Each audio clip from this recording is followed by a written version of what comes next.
This is part 5 of Unit 3, the government in Royal Georgia. The last thing we talked about was the fact that, I'm sorry, the last thing we talked about was the fact that by 1751, Parliament was not providing any money for the Georgia colony, and so the trustees turned control of the colony back over to the king. And so then we have this next little section of Georgia history in which the king is ultimately in control, but he appoints a series of 3 royal governors. Now, what was it that those governors could do? The governor could call the legislature into session, or he could dismiss it. He could just send them all home. He could grant land. He could order ships to be built.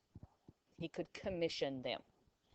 He could pardon criminal offenders. And he could spend some money. And he acted as the commander-in-chief of the colony. Now, he did not have all of the power. There was also a 12-member council appointed by the king, and they served as the upper house, sort of like our U.S. Senate does. They proposed and voted on laws. So think of them as like the Senate. It's a smaller group. They also have an elected group called the Commons House of Assembly. Think of this as being like our House of Representatives. They proposed and voted on laws, and they were the only group that could bring up laws or bills that related to money. Now, Georgia's first assembly, the Commons House of Assembly, had 19 members elected from the settled areas of Georgia. The first royal governor arrives on October 29, 1754. His name is John Reynolds. He had been a captain in the British Royal Navy, and he was pretty much used to telling people what to do and having them follow orders. The colonists are happy to see him because there needs to be some leadership, and with Oglethorpe gone and the trustees no longer in charge of things, it's like a new beginning for the Georgia colonists. Now, also at the same time is something that we call the French and Indian War. It's happening way up in the Ohio River Valley, doesn't directly affect Georgia. But in 1755, they do pass something called the Militia Act, which was to strengthen Georgia's defense in case war came to its borders. One of the things that did happen during this time period was that the southern border of Georgia was extended to the St. Mary's River.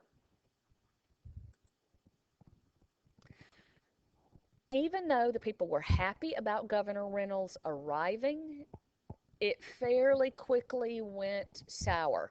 He tried to run it like he was still the captain of a British naval vessel. He just wanted to tell people what to do. He dismissed the council and the assembly, just sent them home. His closest aide and his advisor was relied on, William Little, but he didn't consult the council and the assembly. So resentment against him increased. And in March of 1756, the council asked the Board of Trade to remove him. It got so bad that they actually asked to have him removed. And that's what happened. The French and Indian War is still going on, no fighting in our area, but Reynolds leaves the colony in 1757. The next royal governor was Henry Ellis. He arrives in February of 57. And people like him. The first thing he does is order that forts will be built for better defense in case the Spanish attack or in case the French and Indian War sort of works its way down to us. He met with the leaders of the Indians and pledged friendship. He divided Georgia into 8 parishes, and here's a list of them. Think of them a little like counties, but these were the original parishes. Here's Savannah, there's Augusta.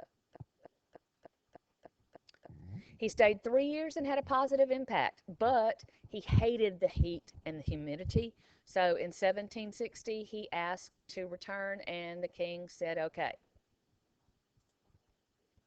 The last royal governor was James Wright. He came after Ellis leaves in 1760, and he serves up until the time of the American Revolution. He really cared about the colony. He lived here. He made Georgia his home. He had 11 plantations, 25,000 acres of land, and he really worked hard to make Georgia better.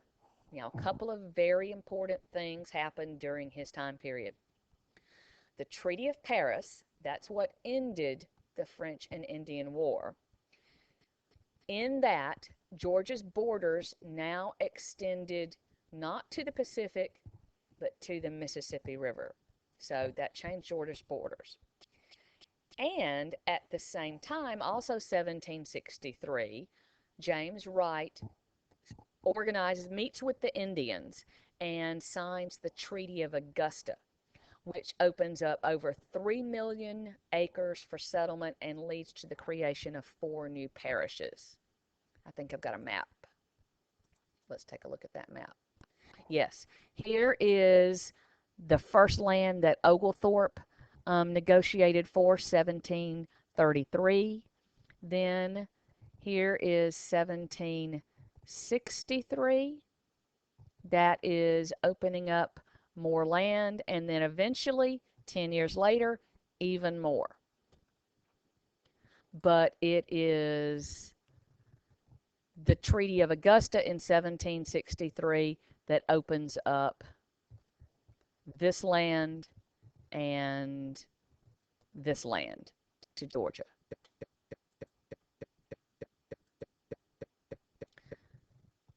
We will talk about this worksheet tomorrow, and come prepared to do the Virginia Reel.